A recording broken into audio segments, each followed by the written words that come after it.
Hello, welcome to Shop Talk. We're going to look at a McCulloch Model 47. This was made in 1953, 4.71 cubic inch, 26 pounds for the power head. And if you can get past the ugly paint job on this, this actually is a good project saw. It does run, and I'll show you that here in a second.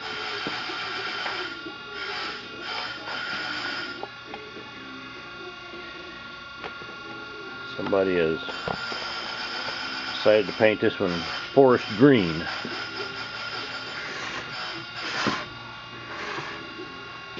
I did remove the muffler, look inside, and it's very clean inside on the motor.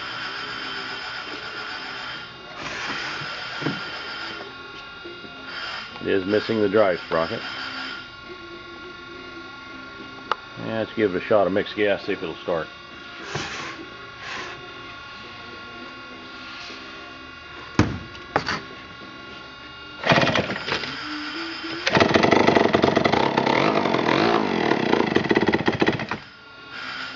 So if you can get past the ugly color, you want a project saw, or you need parts, this would be a good one.